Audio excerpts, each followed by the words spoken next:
The translation matrix hummed as Ambassador Krektor adjusted his ceremonial robes, each thread woven from the silk of conquered worlds. The viewing chamber of his flagship offered a perfect vista of the blue-green planet rotating slowly below. Such a primitive little world, he mused, barely worth the fuel costs of the journey. Yet the Galactic Council's expansion protocols demanded thoroughness, even for backwater systems like this one. Sol 3, he announced to his aide, a nervous Quintarian whose scales shifted from purple to amber with anxiety. Home to the species that calls itself human.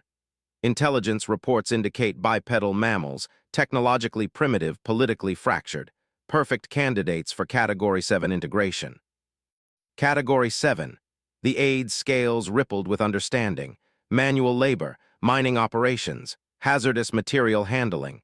The kind of work that proper species wouldn't subject themselves to, but perfectly suited for expendable primitives. Commander Sarah Chen stood in the Pentagon's Situation Room, her weathered hands clasped behind her back as she studied the alien vessel hanging in Earth's orbit like a steel tumor against the stars. 20 years of Special Forces operations had taught her to read threats, and everything about the sleek Predator ship screamed danger. Not the honest danger of a military opponent, but something worse, the casual arrogance of a hunter examining livestock. Translation came through an hour ago, General Harrison said, sliding a tablet across the briefing table. They're calling themselves the Galactic Council, claims to represent 47 different species across this arm of the galaxy. Sarah picked up the tablet, her trained eyes scanning the message. Her expression didn't change, but her knuckles whitened almost imperceptibly. 72 hours to surrender unconditionally, integration into their productive workforce, reassignment of population based on physical capabilities. She set down the tablet with deliberate care. They want slaves. That's our assessment too. Harrison pulled up a holographic display showing the alien ship's dimensions. 3 kilometers long, energy signatures we can't begin to classify. They could glass every major city on the planet and we couldn't stop them. Around the table, Joint Chiefs and Intelligence Directors shifted uncomfortably. Sarah remained motionless, her dark eyes fixed on the hologram. Something cold was building behind her professional calm, something that had kept her alive through operations in places that didn't officially exist. "Sir," she said quietly, "permission to ask a question that might sound insubordinate." Harrison nodded. "When exactly did we start assuming that superior technology equals superior tactics?" Sarah's voice carried the flat tone of someone stating obvious facts. "I've seen cave fighters with World War II rifles defeat armies equipped with modern gear, because the armies forgot that wars aren't won by equipment. They're won by the side willing to do whatever it takes." On the alien flagship, Ambassador Krektor reviewed the preliminary scans of human settlements. Fascinating, in a primitive way. Their largest population centers clustered around sources of water, exactly like animals gathering at watering holes. Their technology relied on combustion and electromagnetic principles that the galaxy had abandoned millennia ago. Most telling of all, their military forces were scattered across hundreds of separate nation-states, divided by arbitrary geographical boundaries and tribal loyalties. "Standard integration should proceed smoothly," his aide reported. "Population density indicates approximately 8 billion individuals. Physical characteristics suggest suitability for heavy labor, mining operations, and hazardous environment work. No evidence of space-faring military capability beyond primitive chemical propulsion." Krektor's mandibles clicked with satisfaction. "Excellent. Begin standard intimidation protocols. A demonstration of our capabilities should encourage swift compliance." The demonstration came in the form of a precisely targeted energy pulse that vaporized an uninhabited island in the Pacific Ocean. The blast was visible from space, recorded by every satellite in orbit, broadcast on every news network within the hour. The message was unmistakable: submit or be destroyed. In the Situation Room, Sarah watched the replay for the 3rd time. The island had simply ceased to exist, turned to steam and scattered atoms in less than a second. Around her, military leaders spoke in hushed tones about evacuation protocols and continuity of government plans. "Commander Chen," Harrison called, "your assessment." Sarah turned from the display, and for just a moment, something flickered in her eyes, something that had once made enemy combatants cross themselves and pray to gods they'd forgotten. "They made a mistake, sir." "How do you figure?" They just demonstrated they can wipe us out whenever they feel like it. No, sir, they demonstrated they're not interested in wiping us out. Sarah's smile was a razor blade wrapped in silk. They want us alive and functional.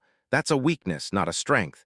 It means they have rules of engagement, limitations, objectives beyond simple destruction, and anything with rules can be beaten by someone willing to ignore them. She walked to the central display, her movements carrying the predatory grace of someone who'd spent years hunting humans through some of the worst places on Earth. They're not warriors, General. They're bureaucrats with advanced weapons, following protocols designed for intimidating and subduing primitive species. They expect surrender or token resistance followed by capitulation. What are you suggesting? I'm suggesting they don't understand what they're dealing with. Sarah's voice dropped to a whisper that somehow carried to every corner of the room. They think we're prey animals who'll roll over the moment they bare their teeth. They have no idea they just cornered the descendants of Earth's apex predators. The aide aboard Krektor's ship was monitoring human communication networks, fascinated by the species' response to their ultimatum. Instead of panic or immediate surrender, the planet's information channels buzzed with what the translation matrix labeled as defiance, anger, and oddly, anticipation. Ambassador, the aide reported, human leadership appears to be coordinating some form of response. Military units across the planet are mobilizing, but not in evacuation patterns. They appear to be taking defensive positions. Krektor's mandibles clicked with amusement. Feudal posturing. Primitive species often engage in such displays before accepting reality.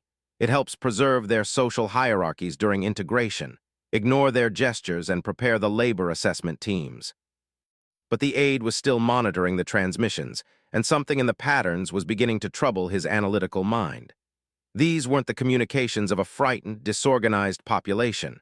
They were precise, coordinated, purposeful, almost like. Ambassador, he said slowly, I believe we may have misclassified this species. Explain. Their response patterns don't match our models for Category 7 integration. They're responding as if they believe they can win. Krektor's laughter was like wind chimes made of breaking glass. Win? Against the Galactic Council, my dear aide, that's precisely why they're primitives. They lack the intelligence to recognize an impossible situation. In military bases across Earth, soldiers checked weapons, reviewed tactical manuals, and said goodbye to loved ones. But there was something different in their preparations, something that alien observers might have recognized if they'd studied Earth's history more carefully. These weren't the frantic preparations of a doomed people. They were the calm, methodical movements of predators preparing for a hunt. Sarah Chen stood in the Pentagon's war room, surrounded by displays showing military positions across the globe. Every major power had pledged full cooperation, something that would have been impossible just days ago. Nothing united humanity quite like an external threat. 71 hours remaining, an aide reported. Sarah nodded, her attention focused on thermal scans of the alien ship. Even from this distance, she could identify potential weak points, assess firing angles, calculate approach vectors. Old habits from a lifetime of war. Ma'am, a young lieutenant approached hesitantly. Forgive me for asking, but do we really have a chance? I mean, they just vaporized an entire island. Sarah turned to look at him, and her smile was the same one that had preceded some of the most audacious military operations in modern history. Son, they made 3 critical errors. First, they assumed we'd be intimidated by a show of force. Second, they gave us 72 hours to prepare instead of attacking immediately. And third. She paused, looking back at the alien ship hanging in orbit like a sword over humanity's head. They forgot to ask what turned a species of tree-dwelling primates into the dominant predators on a planet full of creatures bigger, stronger, and better armed than we are. Her voice carried the weight of 10,000 years of human warfare, innovation, and sheer, bloody-minded refusal to quit. They're about to learn that humans didn't climb to the top of the food chain by being reasonable. Aboard the flagship, Ambassador Krektor reviewed the final preparations for humanity's integration into the galactic workforce. The paperwork was extensive: population assessments, labor classifications, resource allocation protocols. All very standard, very proper, very civilized. He had no way of knowing that in the past 68 hours, humanity had accomplished something that had never happened in its entire history. the complete unification of every military force on the planet under a single command structure. He couldn't detect the massive information exchange networks that had sprung up, sharing tactical data, strategic resources, and operational intelligence at unprecedented speed. He was unaware that every major government had released classified military technologies to allied nations, creating a global defense network unlike anything that had ever existed. Most importantly, he had no understanding of what happened to humans when they stopped fighting each other and started fighting as one. With 4 hours remaining until the deadline, Sarah received a priority communication from deep space monitoring stations. A massive fleet was approaching the Sol system, 67 ships of various configurations, all bearing the same energy signatures as the ambassador's vessel. ETA approximately 6 hours, the report read. Preliminary scans suggest overwhelming force superiority. Sarah studied the tactical display, calculating angles, vectors, possibilities. The fleet was designed to intimidate and overwhelm, not to fight a coordinated resistance. Like most bullies, they probably hadn't faced serious opposition in decades, maybe centuries. "Send a message to all commands," she ordered. "Operation Apex Predator is now active. All units proceed to predetermined positions. Time to show our guests what happens when you threaten Earth's children." As the deadline approached, Krechter prepared his final ultimatum. It would be broadcast on all human communication frequencies, transmitted in their primitive languages, delivered with the full authority of galactic civilization behind it. The message was simple: surrender or face the consequences. What he didn't realize was that for the past 72 hours, 8 billion humans had been preparing their own message. And unlike the ambassador's words, theirs would be delivered in the universal language that every species in the galaxy could understand. The language of war. With 1 hour remaining, Sarah stood on the Pentagon's observation deck, looking up at the star-filled sky. Somewhere among those points of light, an alien fleet was approaching, confident in their superiority, certain of their victory, completely unaware that they were flying into the hunting grounds of Earth's deadliest predators. She checked her watch, 59 minutes until the deadline. 59 minutes until Ambassador Krechter learned the most important lesson in galactic history. When you threaten humanity's children, you don't get to dictate the terms of engagement. The countdown had begun, and humanity was ready to hunt. Dr. Marcus Webb had always been considered the odd one among his colleagues at the Smithsonian Institute. While other anthropologists studied pottery shards and burial sites, Marcus spent his time examining the anomalies, the inexplicable gaps in human evolution, the sudden leaps in capability that shouldn't have been possible according to conventional theory. Tonight, as alien ships gathered at the edge of the solar system, those anomalies were about to become the most important discoveries in human history. His emergency briefing had been scheduled for 200 hours, just 6 hours before the Galactic Council's deadline expired. The Pentagon's deep conference room contained a mixture of military officials, government representatives, and scientists who'd been hastily assembled from around the globe. Sarah Chen sat at the head of the table, her tactical mind already processing the implications of what Marcus was about to reveal. "Ladies and gentlemen," Marcus began, connecting his laptop to the central display, "what I'm about to show you will fundamentally change how you understand our species. For the past 15 years, I've been investigating what I call the acceleration paradox, the fact that human development occurred far too rapidly to be explained by natural evolution alone." The first slide showed a timeline of human advancement. Homo sapiens appeared roughly 300,000 years ago, but for 90% of that time, we remained relatively primitive hunter-gatherers. Then, approximately 50,000 years ago, something changed. Art, complex tools, language, social organization, all of it exploded into existence in what evolutionary biologists call the Great Leap Forward. General Harrison leaned forward. "Dr. Webb, with respect, we're 6 hours from an alien invasion. How does anthropology help us now?" Marcus's eyes gleamed with the fervor of someone who'd spent years being dismissed by his peers. "Because, General, I believe I know why the aliens chose us for manual labor instead of extermination. They made the same mistake our own scientists have been making for decades. They looked at current human civilization and assumed it represented our maximum capability." The next slide showed genetic analysis charts. 3 years ago, my team identified unusual genetic markers in human DNA. Markers that don't match anything else on Earth, markers that appear to be artificially introduced rather than naturally evolved. At first, we thought they were evolutionary remnants, genetic junk accumulated over millennia. We were wrong. Sarah Chen's fingers drummed silently on the table. Her Special Forces background had taught her to trust her instincts, and something about Marcus's presentation was setting off every alarm in her head. What do these markers actually do, Doctor? Under normal circumstances, nothing. They remain completely dormant, passed down from generation to generation without any apparent function. But when subjected to extreme stress, life-threatening situations, combat conditions, scenarios where survival depends on exceeding normal human limitations, they activate. Marcus pulled up medical scans showing brain activity patterns. I've been studying combat veterans, extreme athletes, individuals who have survived impossible situations. In every case where someone performed beyond what should be humanly possible, these markers show activation.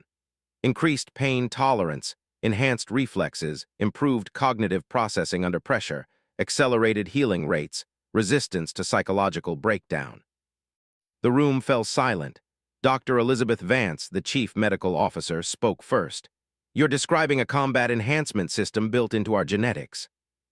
Exactly, but here's what really matters. The activation patterns suggest these markers weren't designed for individual enhancement. They're designed for species-wide activation during extinction-level events. Marcus's voice grew intense. The genetic modifications in human DNA aren't random mutations. They're a survival protocol. Sarah stood up, beginning to pace, a habit she'd developed during pre-mission briefings when pieces of intelligence were falling into place. Doctor, are you saying someone modified our ancestors, that were not naturally evolved? I'm saying we're the descendants of a warrior species that refused to accept extinction. Marcus brought up his final slide, an archaeological photograph of a crystalline artifact covered in geometric patterns. This was discovered in the Olduvai Gorge last year, buried in strata that predate human civilization by 200,000 years. The patterns aren't decorative, they're genetic sequence maps, instructions. The artifact pulsed with an inner light in the photograph, its surface covered with symbols that seemed to shift and move despite being carved in stone. Marcus continued. Carbon dating places this artifact's creation at exactly the point where human genetics show the first traces of our unusual markers. The correlation is too precise to be coincidental. Admiral Patricia Reeves, head of Naval Intelligence, leaned forward to study the artifact more closely. What kind of instructions? Transformation protocols. The symbols describe the process of integrating warrior genetics into a primitive primate species, essentially creating a backup population capable of rebuilding a fallen civilization. Marcus's voice dropped to a whisper. We're not just humans. We're the emergency continuation protocol for a species that died fighting something so terrible they chose genetic exile over defeat. The implications hit the room like a physical force. Sarah stopped packing, her tactical mind already processing the strategic ramifications. The timing isn't coincidental. These aliens arrive, threaten humanity with extinction-level force, and suddenly our dormant genetics are probably screaming activation signals. That's exactly what I believe is happening, Marcus confirmed. The stress of facing overwhelming odds, the species-wide threat, the unity required for survival, it's creating optimal conditions for a genetic awakening that's been waiting 50,000 years to occur. General Harrison activated his secure communicator. Get me status reports from all theater commanders. I want physiological monitoring data from every active military unit. Now. While they waited for reports, Dr. Vance began correlating medical data from military hospitals worldwide. The pattern emerged within minutes. Adrenaline levels 300% above normal baseline, but without corresponding fatigue. Reaction times improved across all measured categories. Pain tolerance increased dramatically. Sleep requirements reduced by nearly half. My God, she breathed, staring at the data streams. It's already started, hasn't it? The activation. Sarah felt it too, a coldness in her chest that wasn't fear, but something far more dangerous.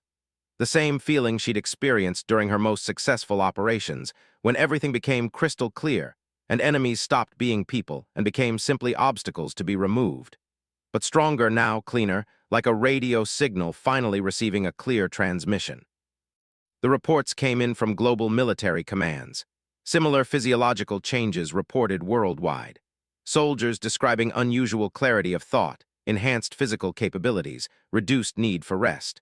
Most tellingly, veteran combat personnel reported feeling more like themselves than ever before, as if they were finally accessing their full potential. Marcus nodded grimly. The warrior genetics aren't making us superhuman. They're making us what we were originally designed to be. The question is, what were our ancestors fighting that was so terrible they chose to hide their children's true nature for 50 millennia? As if summoned by his words, emergency alerts began flooding into the Situation Room. Deep space monitoring stations reported massive energy signatures approaching the outer solar system. The alien fleet had arrived ahead of schedule, and their numbers had grown.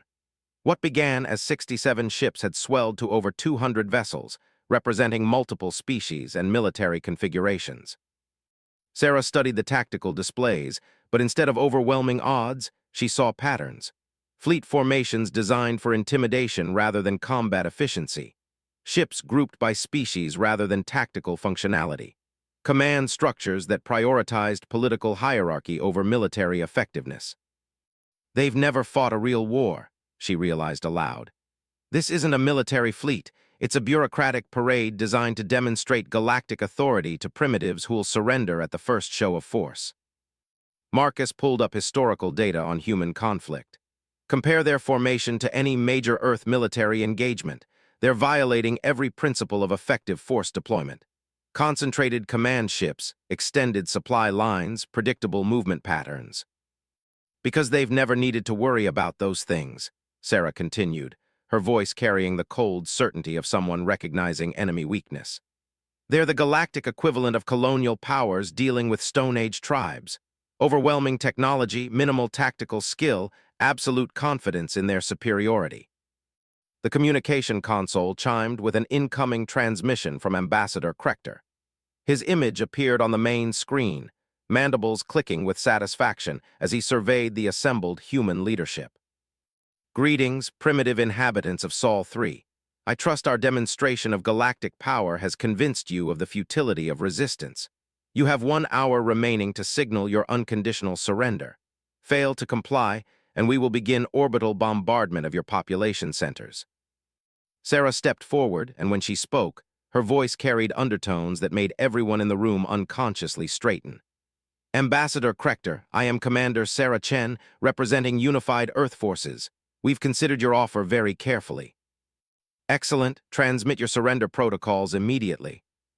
Sarah's smile was sharp enough to cut glass. I'm afraid there's been a misunderstanding. We're not surrendering. We're accepting your declaration of war. The alien's mandibles stopped clicking. I beg your pardon. You threatened to destroy our children unless we submitted to slavery. In human culture, that's called a declaration of war. We accept. Sarah's voice remained conversational, almost friendly. You have 1 hour to withdraw from our system. Fail to comply, and we'll demonstrate why choosing violence against our species was the last mistake your civilization will ever make.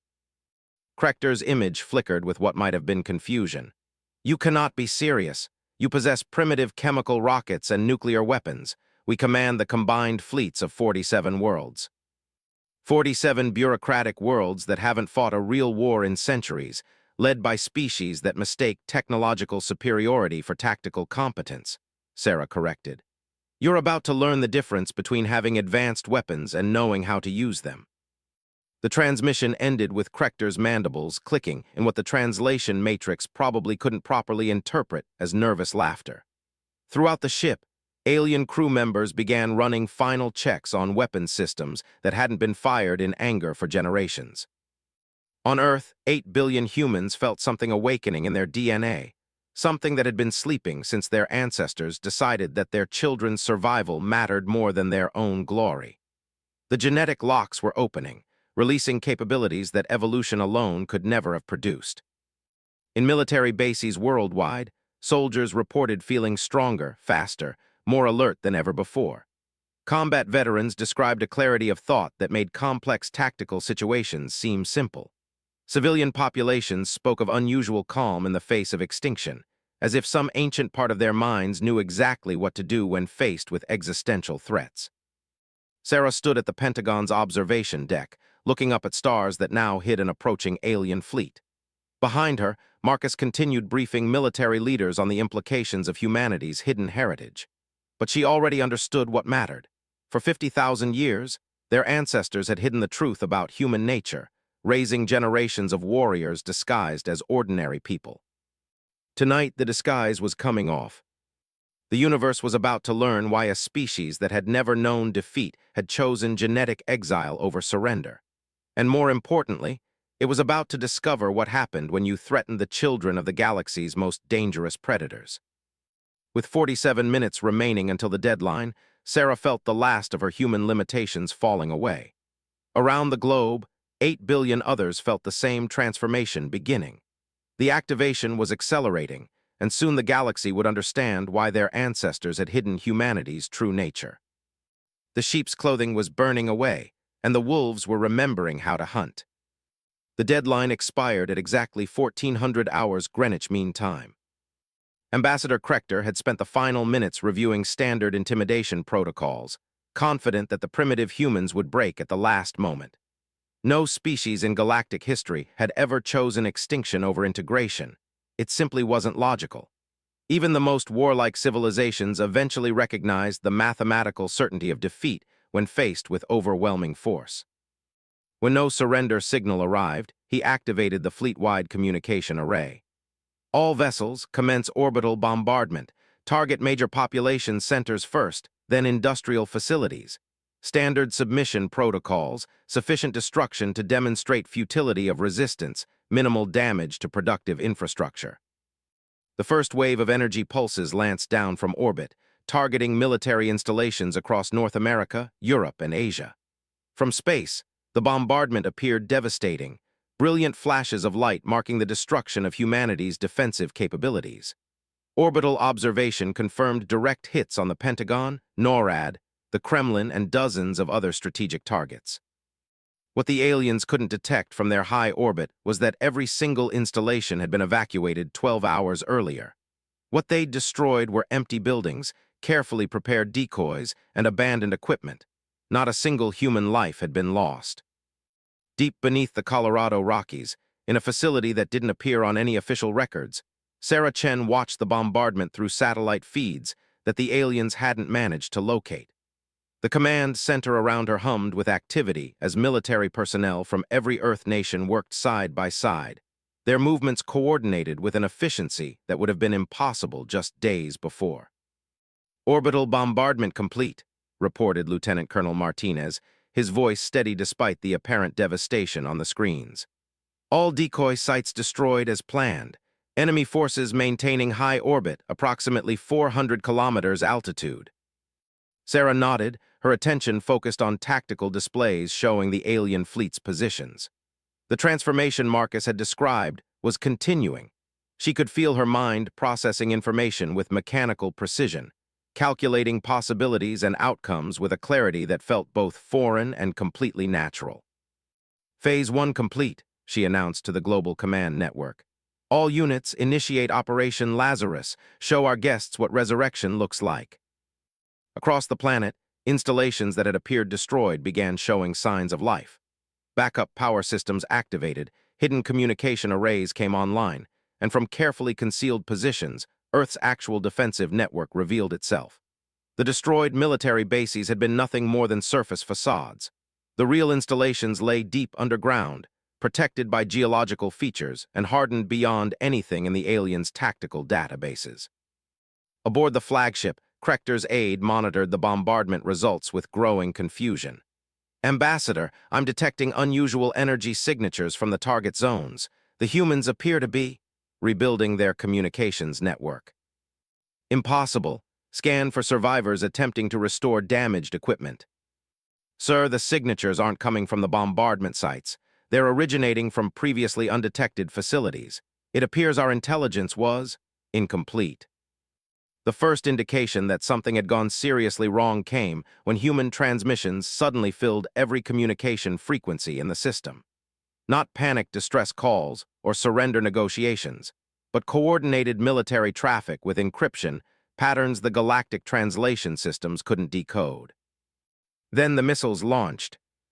They rose from hidden silos that orbital scans had failed to detect, climbing through Earth's atmosphere on pillars of flame. But these weren't the primitive chemical rockets the aliens expected. In the 72 hours since first contact, humanity had accomplished something that should have taken decades: the complete integration of captured alien technology with existing Earth systems. The first wave consisted of modified ICBMs equipped with gravity well generators reverse-engineered from the aliens' own FTL systems.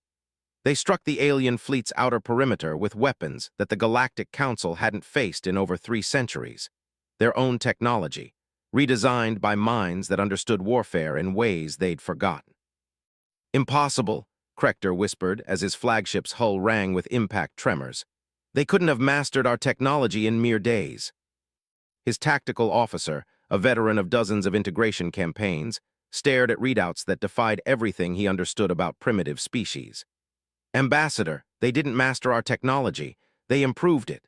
These gravity well pulses are 40% more efficient than our standard designs. They've somehow optimized systems that took our civilization millennia to develop." The missiles were just the beginning. As the alien fleet scrambled to respond to the unexpected attack, Earth's hidden defense network revealed its true scope. Orbital platforms that had been disguised as space debris powered up, revealing energy weapons that combined human engineering with alien power sources. Satellites that had appeared as simple communication relays began maneuvering with impossible precision, their solar panels unfolding to reveal focusing arrays for directed energy weapons. High Admiral Voss, commander of the Galactic Fleet, found himself facing a tactical situation he'd never encountered: an enemy that had somehow achieved technological parity in the space of 3 days. "All vessels, defensive formations, target those orbital platforms before they can coordinate their fire." The platforms were already coordinating. Sarah Chen watched as humanity's improvised space fleet engaged the Galactic Armada with precision that would have impressed Sun Tzu. Every shot was calculated, every movement part of a larger pattern designed to divide and isolate the enemy forces. "They're fighting like they've been planning this for years," Admiral Voss muttered, watching human forces execute tactical maneuvers that weren't in any galactic military manual. "How are primitives demonstrating this level of strategic coordination?" The answer lay in something the aliens couldn't understand. For the first time in human history, every military mind on the planet was working toward a single objective. The genetic activation Marcus had described wasn't just enhancing individual capabilities. It was creating a species-wide tactical consciousness that processed warfare with the accumulated experience of 10,000 years of human conflict. Sarah felt it clearly now, the connection to every human commander across the globe. Not telepathy, nothing so simple, but a shared understanding of strategic priorities that made coordination effortless. When she identified a weak point in the alien formation, commanders on 6 continents simultaneously recognized the same opportunity and moved to exploit it. The aliens' first major tactical error came when they attempted to use their superior numbers to overwhelm Earth's defenses through mass assault. It was a strategy that had worked against every other primitive species they'd encountered: concentrate overwhelming force and break the enemy's will to resist. What they encountered instead was a defense network that adapted faster than they could adjust their attacks. Human forces didn't just respond to alien tactics. They anticipated them, countered them, and turned them into advantages. Every attempt to mass forces for a decisive strike was met with precisely coordinated counterattacks that left alien ships isolated and vulnerable. "They're not fighting like primitives," Admiral Voss reported to the Galactic Council's emergency session. "Their tactical responses suggest military experience far exceeding their technological development. It's as if they've been preparing for this specific conflict for generations." The transformation was accelerating across Earth's population. In New York, subway maintenance worker Miguel Santos found himself coordinating evacuation procedures with the efficiency of a trained emergency manager, moving thousands of civilians to safety with organizational skills he'd never possessed. In Tokyo, schoolteacher Yuki Tanaka was organizing supply distribution networks that kept her district fed despite orbital bombardment, demonstrating logistics capabilities that impressed military professionals. Most remarkably, the fear that should have paralyzed humanity in the face of extinction was simply absent. 8 billion people faced the combined might of galactic civilization with the calm determination of wolves defending their pack. The genetic activation wasn't just enhancing their abilities, it was awakening psychological frameworks designed for exactly this scenario.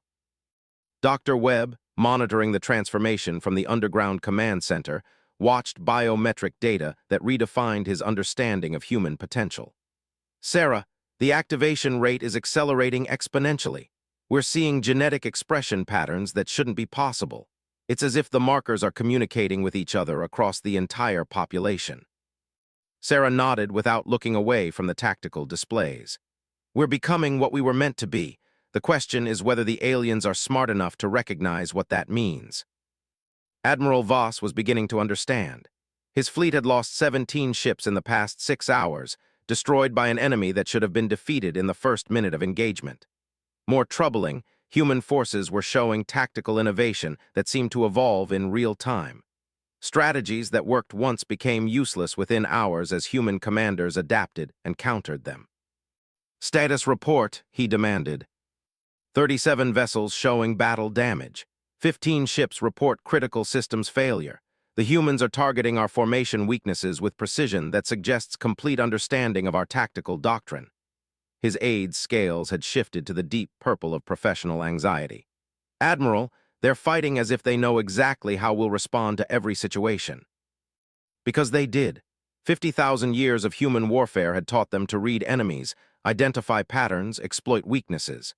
The aliens fought like a civilization that hadn't faced serious opposition in millennia, predictably, by the book, with tactics designed for intimidation rather than actual combat.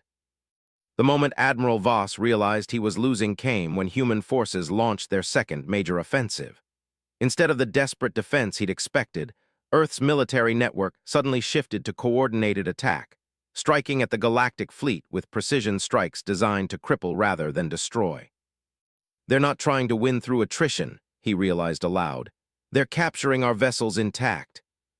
The boarding actions began 3 hours later.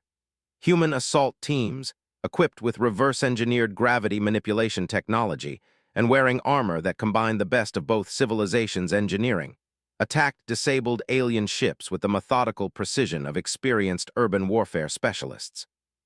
What they found aboard those ships confirmed humanity's tactical advantage. Alien crew members who'd never faced hand-to-hand combat, wielding energy weapons they barely understood, attempting to defend vessels designed more for comfort than battle.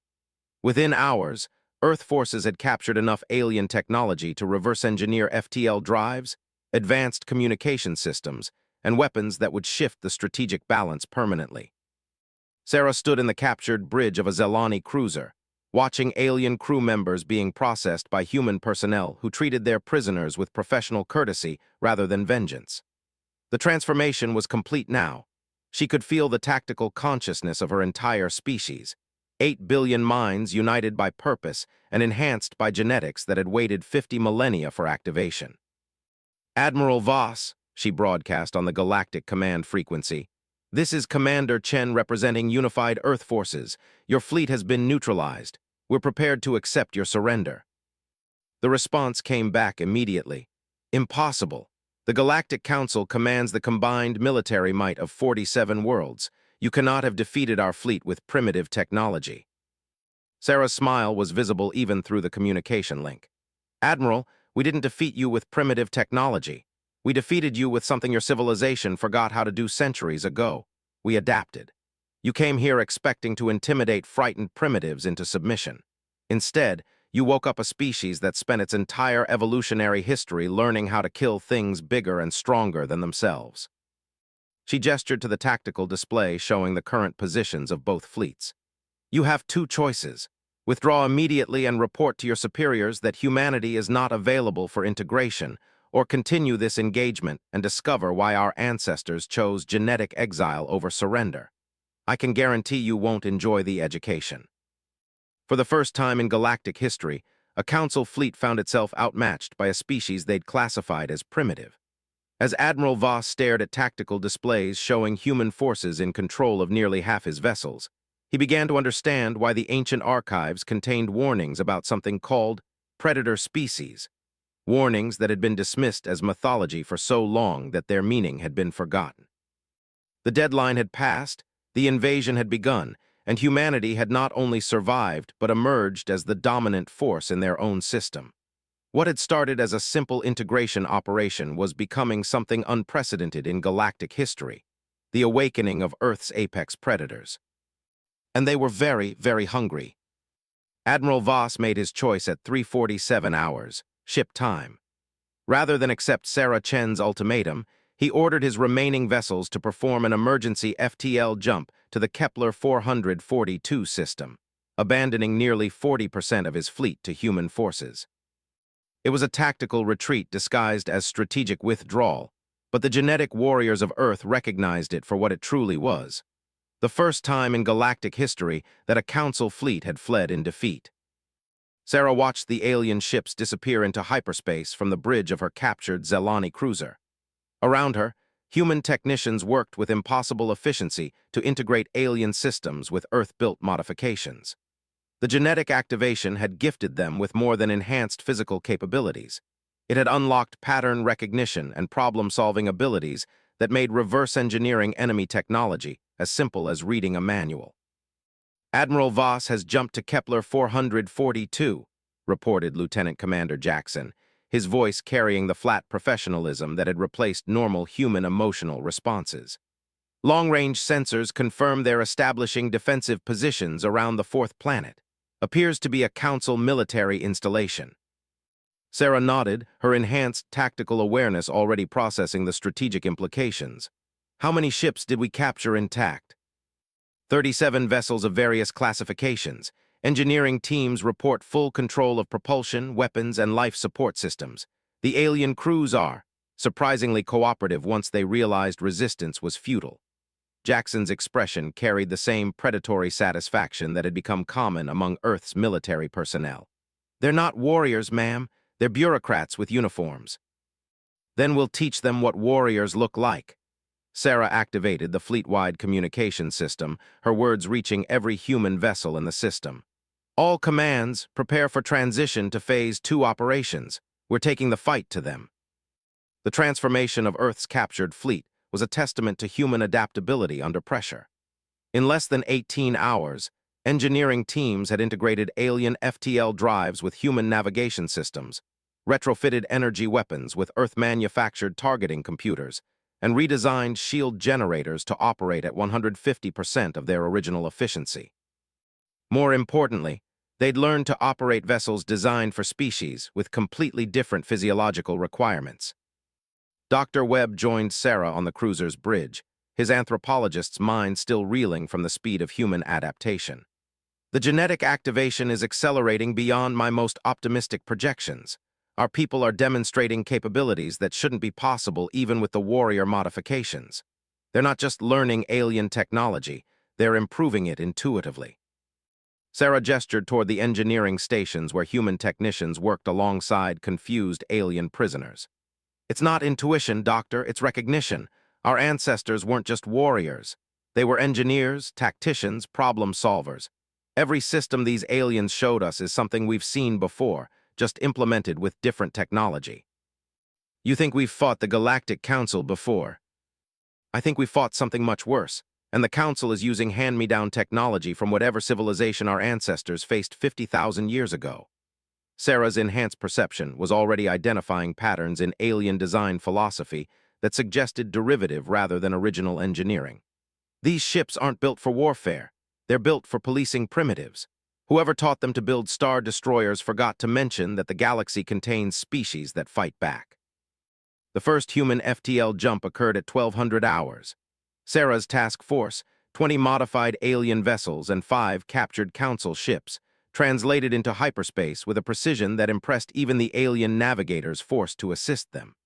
The destination was the Proxima Centauri system, where Council intelligence indicated a major supply depot that supported operations throughout local space.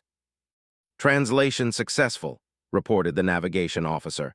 Proxima system, 4th planet, Council supply station detected at these coordinates. She paused, studying her sensors with the enhanced pattern recognition that genetic activation provided. Ma'am, I'm detecting approximately 200 civilian vessels docked at the station. Sarah smiled with the cold satisfaction of a predator that had found exactly what it was hunting. Civilian vessels, merchants probably, perfect. What followed at Proxima Station redefined galactic understanding of human tactical doctrine. Rather than attacking immediately, Sarah's task force established a patrol perimeter and began broadcasting on all merchant frequencies. The message was simple. Any vessel attempting to leave the system would be disabled and boarded. All merchant traffic was now under human protection pending negotiations with the Galactic Council. Station Commander Velter, a career bureaucrat who'd never faced anything more dangerous than shipping delays, found himself dealing with a situation for which no protocols existed. This is Proxima Supply Station to unknown vessels. You are in violation of Galactic Council territorial authority. Withdraw immediately or face consequences. Sarah's response came back immediately. Commander Velter, this is Task Force Terra of the United Earth Forces. Your station and all vessels are now under our protection. Any attempt to summon Council military forces will be interpreted as a hostile act. Protection, your pirates. No, Commander, pirates take things. We're offering a service. Sarah's voice carried the reasonable tone of someone explaining obvious facts. The Galactic Council declared war on humanity by attempting to enslave our species. Since you're providing material support to their war effort, that makes your station and cargo legitimate military targets. However, we're prepared to offer alternative arrangements. The alternative arrangement was as elegant as it was ruthless. Human forces would assume responsibility for protecting all merchant traffic in the local region from Council military forces. In exchange, the merchants would redirect their supply chains to support human operations rather than Council installations. Any merchant who refused the arrangement was free to leave, but their cargo would remain as partial compensation for the inconvenience of human forces having to find alternative suppliers. Faced with the choice between profitable collaboration and financial ruin, the merchant consortium chose profit. Within 72 hours, Proxima Station had become the first non-human installation to voluntarily join what human forces were calling the Sol Defense Network. News of Proxima Station's defection spread through merchant networks faster than Council military communications could respond. Admiral Voss, attempting to coordinate a counteroffensive found himself dealing with supply shortages as merchant vessels mysteriously developed mechanical problems rather than risk encounters with human patrol forces. How are they doing this? He demanded during an emergency briefing with his remaining officers. They have 37 ships. We have over 200 vessels scattered across 6 systems. By every tactical calculation, we should be able to overwhelm them through superior numbers. His intelligence officer, a methodical Quintarian whose scales had remained stress-purple for days, consulted the latest reports. Admiral, they're not engaging in traditional warfare. They're converting our own supply network against us. Every merchant installation they protect becomes another intelligence source and logistical asset for their operations. Then we cut off their supply sources. Order all Council installations to refuse human offers and report their positions immediately. Sir, the merchants aren't being coerced. They're choosing human protection because human forces offer better security than Council fleets. The intelligence officer's scales shifted to deeper purple. The humans are treating merchant traffic as neutral parties in a military conflict while respecting cargo ownership and trade relationships. They're acting more civilized than we are. Admiral Voss stared at his aide in disbelief. They're invaders, pirates. How can pirates be more civilized than the Galactic Council? The answer came from an unexpected source. Dr. Kethmer, the fleet's xenobiologist, had been studying human behavior patterns since the first engagement. Admiral, I believe we've fundamentally misunderstood what we're dealing with. Humans aren't behaving like pirates or even typical warriors. They're exhibiting pack hunter behaviors combined with complex social organization patterns. Explain. Pack hunters don't simply kill their prey. They isolate it, divide it, and convert portions of the environment to their advantage before moving in for the final strike. The human strategy isn't designed to defeat us quickly. It's designed to systematically reduce our operational capability until defeat becomes inevitable. Dr. Kethmer brought up tactical displays showing human force distribution. Look at their positions. They're not trying to control territory. They're controlling resources, supply lines, and communication networks. Every system they protect becomes a base of operations for reaching deeper into Council space. As if to prove the xenobiologist's point, reports began arriving of human task forces appearing in systems throughout the local sector. Not invasion fleets, but small groups of ships offering protection to merchant traffic and requesting refueling privileges from orbital stations. Each success brought them closer to the major trade routes that connected Council space. Sarah Chen, now commanding operations from a modified Council battlecruiser that human engineers had redesigned into something far more dangerous than its original specifications, watched the strategic situation develop with the satisfaction of a chess master watching her opponent realize the trap. Every move the Council made played into human tactical doctrine that had been refined over millennia of conflict. "Status report from all task forces," she requested. "Task Force Alpha has secured the Vega system. Local merchants report Council supply vessels are avoiding the trade route entirely." The communications officer smiled with predatory satisfaction. "Task Force Beta has established protection agreements with 17 merchant guilds in the Tau Ceti sector. Task Force Gamma reports successful negotiations with 3 independent colony worlds that were previously under Council jurisdiction. Opposition: minimal. Council forces are avoiding direct engagement and withdrawing to fortified positions. Admiral Voss appears to be concentrating his remaining fleet for a single decisive battle rather than risk further defeats." Sarah nodded approvingly. "Then we'll give him his decisive battle, but first, let's make sure he understands exactly what he's fighting." The demonstration occurred in the Wolf 359 system, where a Council patrol fleet had been harassing merchant traffic that refused to comply with human protection agreements.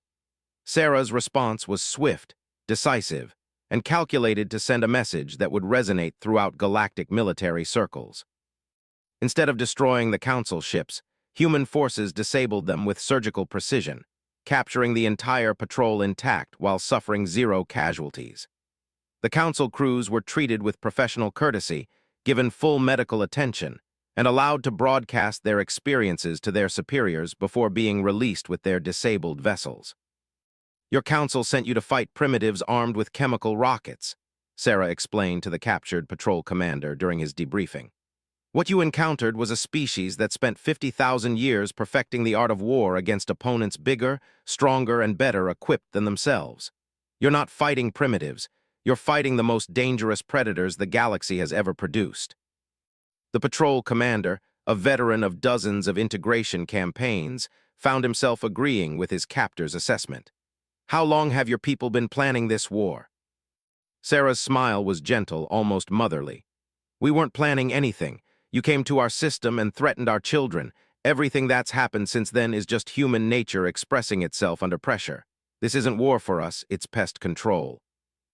News of the Wolf 359 incident spread through Council military networks like wildfire.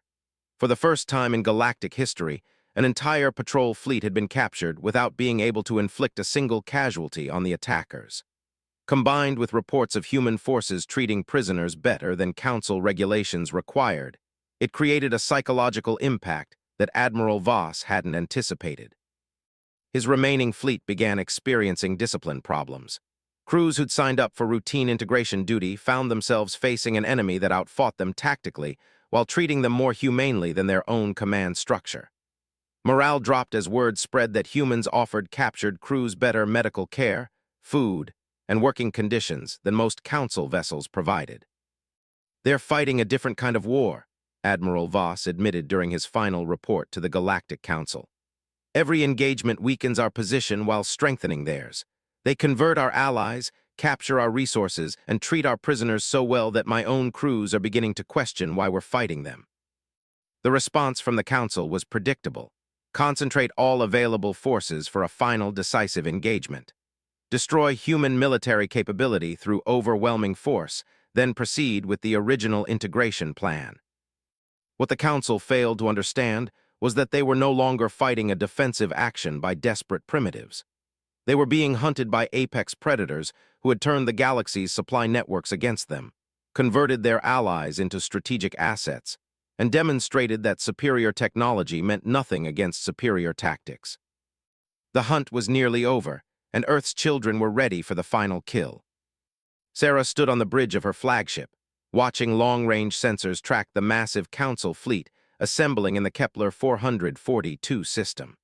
400 vessels representing the combined military might of 47 worlds, gathered for what Admiral Voss believed would be humanity's final defeat. He had no way of knowing that every system along their supply route was now under human protection, that their communication networks had been compromised by merchant allies, or that the decisive battle he was planning would take place on ground of humanity's choosing, with rules that humans had been perfecting since they'd first learned to hunt in packs. The galaxy was about to learn what happened when you cornered Earth's apex predators. The lesson would be brief, decisive, and permanent. The battle lasted exactly 14 minutes and 37 seconds. Admiral Voss had positioned his fleet in a classic Council formation, massive battleships forming a defensive wall, supported by cruiser squadrons and fighter wings arranged in overlapping fields of fire. 400 vessels representing the combined military might of galactic civilization, arranged according to tactical doctrines that had dominated space warfare for 3 millennia. Sarah Chen approached with 68 ships. "Admiral," her communications officer reported, "Council forces are hailing us. Admiral Voss requests terms for our surrender." Sarah studied the tactical display with the enhanced pattern recognition that genetic activation provided. The alien formation was perfect for fighting other Council fleets using predictable strategies and conventional tactics, against human forces that had spent the past month learning to think like pack hunters in three-dimensional space. It was a textbook example of how to create maximum vulnerability while believing you held the advantage. "Open a channel to Admiral Voss," she ordered. The Quintarian Admiral appeared on the main screen, his scales showing the confident blue-green of someone certain of victory. "Commander Chen, you are outnumbered 6-1 by the finest military force in galactic history. Surrender now, and I guarantee honorable treatment for your crews." Sarah nodded respectfully. "Admiral, I appreciate the offer, but I'm afraid we've moved beyond discussions of surrender. However, I'm prepared to accept your unconditional capitulation if you'd prefer to avoid unnecessary casualties." Voss's scales shifted through several colors before settling on the orange red of barely controlled anger. "You have 68 ships against 400. Your arrogance is as remarkable as it is misplaced." "Admiral, you're thinking about this wrong. You have 400 ships arranged in a defensive formation designed to repel a frontal assault by conventional forces. We have 68 ships operated by the most dangerous predators in galactic history, supported by supply networks you no longer control, armed with technology you helped us acquire, and commanded by officers who have spent their entire evolutionary history learning to kill things bigger than themselves." Sarah's smile was professionally pleasant. "This isn't a battle, it's a hunting expedition." The attack began 30 seconds after Sarah ended the transmission. But instead of the coordinated assault Admiral Voss expected, human forces simply disappeared. "Where did they go?" he demanded as his sensors lost contact with the human fleet. "Ships don't just vanish." His tactical officer studied readouts that defied conventional understanding. "Admiral, they're using some form of stealth technology we've never encountered. Our sensors are detecting gravitational anomalies, but no direct ship signatures." "Impossible. Stealth systems require massive energy expenditure. They can't maintain it for more than a few minutes." What Admiral Voss didn't understand was that human engineers had spent the past month studying captured Council technology and reaching an inevitable conclusion. Alien defensive systems were designed to detect alien offensive capabilities. They had never been tested against weapons and tactics that didn't exist in galactic military doctrine. The first indication that something was seriously wrong came when Admiral Voss's flagship lost main power. Not destroyed, not damaged, simply shut down, as if someone had flipped a switch. Within seconds, similar power failures began cascading through the Council fleet as human boarding teams materialized inside ships that supposedly had functioning shields and operational security systems. "How are they getting aboard our vessels?" Voss demanded as emergency lighting bathed his bridge in red shadows. The answer came from Lieutenant Commander Maria Santos, leader of the assault team that had just captured the fleet's command ship. She materialized on the bridge like a ghost made solid, her enhanced reflexes allowing her to disarm 3 alien security officers before they could draw their weapons. Transporter technology, she explained pleasantly, as human Marines secured the bridge with professional efficiency. We reverse-engineered it from your own systems and improved the targeting resolution by about 4,000%. Turns out your shields are designed to stop energy weapons and projectiles, not selective matter transfer at the quantum level. Admiral Voss found himself staring at human soldiers who moved with predatory grace and spoke with the calm professionalism of people doing a job they'd been bred to excel at. This is impossible. Transporter technology requires massive computational power to safely transport living beings. Santos gestured toward her temple, where barely visible neural interfaces connected her to the ship's systems. Genetic activation includes enhanced cognitive processing. We're not using your computers to calculate transport coordinates. We're using our own brains. Every human in this task force is now capable of quantum-level mathematical calculations in real time. The realization of what humanity had become hit Admiral Voss with the force of a physical blow. These weren't primitive beings who'd gotten lucky with captured technology. They were a warrior species operating at their full genetic potential, using tools and capabilities that made his technologically superior civilization look like children playing with weapons they didn't understand. Across the battle space, similar scenes played out on every council vessel. Human boarding teams appeared inside ships that should have been impregnable, systematically disabling weapons, capturing crew members, and taking control of vessels with the methodical efficiency of people who'd done this countless times before. The few council ships that managed to mount resistance discovered that human forces had prepared for every possible defensive measure. Energy weapons that should have torn through human armor instead encountered personal shields that redirected rather than absorbed incoming fire. Corridor defenses designed to stop boarding actions found themselves facing attackers who moved through ship ventilation systems like they'd been designed for urban warfare in three-dimensional environments. "Status report," Admiral Voss requested, though the red lighting and absence of his tactical displays already told him everything he needed to know. "All vessels report boarding actions in progress," his communications officer replied. "Human forces are not attempting to destroy our ships, they're capturing them intact. Casualty reports indicate they're using non-lethal methods wherever possible." "Non-lethal?" Lieutenant Commander Santos answered from where she stood coordinating human operations throughout the fleet. "Admiral, we're not here to commit genocide. We're here to end a war that your government started by threatening our children. Once you surrender and agree to reasonable terms, this conflict is over." Voss studied the human officer who just captured the most powerful military force in galactic history without firing a single shot in anger. "What terms?" Sarah Chen's voice came over the communication system as her task force re-emerged from stealth, their ships now surrounding the captured council fleet like wolves around cornered prey. "Simple terms, Admiral. The Galactic Council will formally recognize human sovereignty over our space and acknowledge that any future attempts to interfere with human affairs will be met with appropriate responses.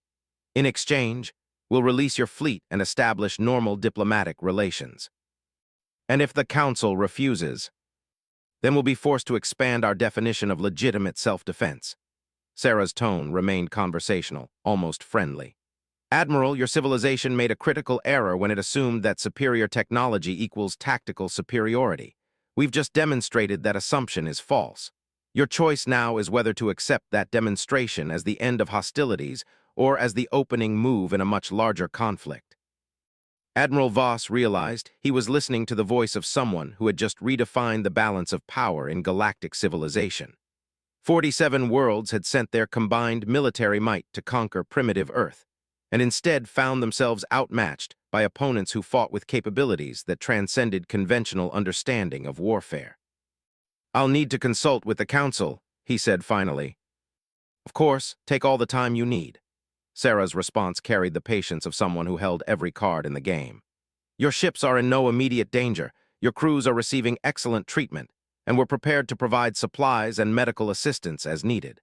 The only thing we ask is that you remember this conversation when explaining to your superiors why a 2-week police action turned into the most decisive military defeat in galactic history." The negotiation process took 6 days. During that time, human forces demonstrated their new capabilities by systematically visiting every Council installation within 50 light-years, not to attack or threaten, but to offer the same protection services they'd been providing to merchant traffic. The message was clear. The balance of power had shifted permanently, and the galaxy could adapt to that reality or discover what happened when humans decided that diplomacy had failed. Most worlds chose adaptation. Dr. Webb, observing the proceedings from Earth's new orbital command center, watched the transformation of human civilization with the fascination of someone witnessing evolution in real time. Sarah, we've gone from a single-planet species to the dominant military force in local space in less than 2 months. The genetic activation is creating capabilities I never imagined possible. Sarah nodded, her attention focused on the strategic displays showing human task forces establishing protective zones throughout the sector. The activation isn't creating new capabilities, Doctor. It's revealing what we were designed to be. Our ancestors didn't hide us from the galaxy. They hid the galaxy from us. Meaning we weren't the only species they were protecting. Sarah gestured toward reports of first contact with non-council civilizations that had remained hidden for millennia, afraid to reveal themselves to galactic authority. Look at the response patterns. Dozens of species are emerging from isolation now that they know the Council's military superiority is no longer absolute. Our ancestors didn't just hide human potential. They created a protective barrier that kept the galaxy's predators away from species that couldn't defend themselves. The final agreement, signed aboard Sarah's flagship in neutral space, established what historians would later call the Sol Accords. The Galactic Council formally recognized human territorial sovereignty, agreed to establish diplomatic rather than military relations with Earth, and acknowledged the legitimacy of human protection agreements with merchant consortiums and independent worlds. More importantly, the Accords established principles that would reshape galactic civilization. Recognition of species self-determination, prohibition of forced integration based solely on technological disparity, and the establishment of neutral arbitration for interspecies conflicts. Admiral Voss, signing the documents that marked his civilization's transition from galactic hegemon to diplomatic partner, found himself actually relieved by the outcome. Commander Chen, may I ask you something personally? Of course, Admiral. When your species reaches full potential, when every human has activated these genetic capabilities, what will you do with the power you've gained? Sarah considered the question with the enhanced perception that now felt more natural than her original human limitations. What we've always done, Admiral, protect our children and help our neighbors.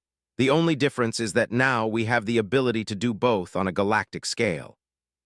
6 months later, the transformation was complete. Earth had become the center of a new kind of galactic civilization, one based on voluntary association rather than forced integration, protected by a species that had spent 50,000 years learning to be the most dangerous predators in known space. The irony wasn't lost on the galaxy's historians. The Galactic Council had attempted to enslave humanity because they appeared to be weak primitives suitable for manual labor. Instead, they had awakened the descendants of warriors so dangerous that their own ancestors had chosen genetic exile rather than risk unleashing them on an unprepared universe. Sarah Chen stood on the observation deck of humanity's new flagship, looking out at stars that no longer hid potential threats, but represented opportunities for exploration, trade, and mutual cooperation. Around her, the crew worked with the enhanced capabilities that genetic activation provided, but also with something more important, the knowledge that they were protecting not just their own species, but every civilization that chose cooperation over domination. The galaxy had learned its lesson about threatening Earth's children. More importantly, it had learned that some species were worth having as allies rather than enemies. Ambassador Krechter, in his final report to the Galactic Council before requesting reassignment to a safer position in agricultural oversight, summarized the situation with characteristic bureaucratic understatement. Recommendation: classify species, human, as Galactic Class Alpha diplomatic partners. Future contact protocols should emphasize mutual benefit rather than integration requirements. Personal note: I respectfully request assignment to sectors that do not contain apex predators disguised as agricultural societies. The galaxy had indeed learned why you don't declare war on its deadliest beings. The lesson was permanent, decisive, and had created a new age of cooperation that would last for millennia. Humanity had finally come home to the stars, and they brought with them the most powerful force in the universe, the absolute certainty that no one would ever again threaten their children and walk away unchanged.